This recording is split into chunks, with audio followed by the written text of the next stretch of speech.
또 하나의 연령층으로 18세 이하 청소년들에 있어서 감염이 계속 늘고 있습니다. 지난 한 주간의 일평균 18세 이하 확진자 같은 경우는 700명대를 넘었습니다. 또 어느 날은 하루에 한 950명 정도가 발생하기도 했습니다. 청소년들에 대한 그 예방접종의 효과는 지금 점점 더 분명해지고 있습니다. 지금 16세 연령별로 보면 16세에서 17세 접종 완료율은 약 64% 정도고요. 12세에서 15세 같은 경우는 13.1%보다 좀 낮은 편입니다. 그래서 12세에서 15세 인구 연령대에 해당되시는 분들은 지금 코로나19 발생률이 지금 인구 10만 명당으로 하면 12.4명입니다. 그래서 16, 17세의 어떤 2배 정도에 해당이 되고 있습니다. 그래서 청소년들의 감염 확산을 차단하고 또 대면 수업의 학교 수업이 정상적으로 운영하기 위해서는 청소년들의 예방접종에 대한 재고가 조금 필요하기 때문에 저희들이 방역 백스를 확대한 상황입니다. 따라서 아직 접종을 받지 않으신 청소년들의 경우에도 적극적으로 예방접종에 참여하실 것을 당부드리겠습니다. 접종 편익 분석에 대해서는 아마 질병청으로 좀 문의를 하셔야 될 것 같고요.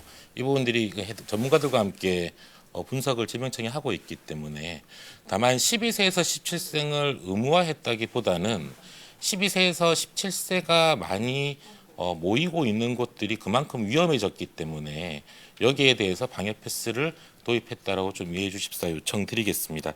현재 특히 학생들의 경우 집단 발생들이 좀 호발하는 측면이 크고 집단 발생 중에서 80%는 학교 또는 학원을 기반으로 집단 발생들이 발생하고 있습니다.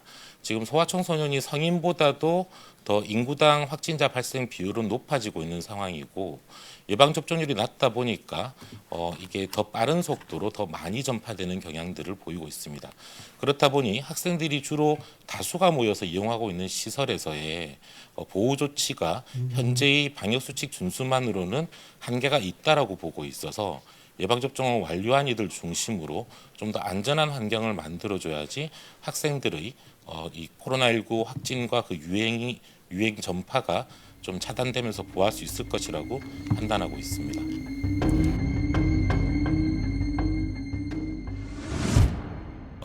강제 접종이란 비판에 대해서는 조금 전에 답변 드린 내용으로 좀 가름하겠습니다. 지금 현재 예방접종률이 낮은 청소년의 경우 특히 집단적으로 모이고 있는 곳들이 그만큼 위험성이 크기 때문에 이들에 있어서의 보호 목적을 위해서 방역 패스를 도입했다는 설명이었습니다. 다만 현재까지 신고된 바에 의하면 청소년 쪽의 이상 비율 신고가 성인에 비해서는 좀 낮다라고 하는 것이 현재까지 분석 결과이고 세부적인 수치는 질병청 쪽에서 지금 관리를 하고 있기 때문에 질병청에 문의해 주시면 세부 수치도 함께 좀 안내해 드릴 수 있을 것입니다.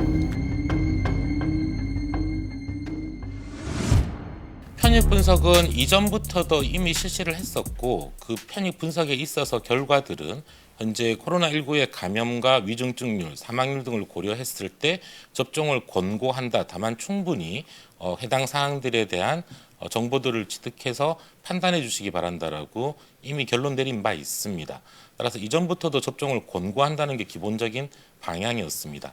다만 그때 편익 분석은 의학적 편익 분석을 집중했던 것이고 여기에 대해서 그 당시와 비교해 볼 때 감염의 위험성이 더욱더 커지고 있고 또한 이렇게 감염으로 확인됐을 경우 각종 사회적인 피해도 함께 동반돼서 발생하게 됩니다.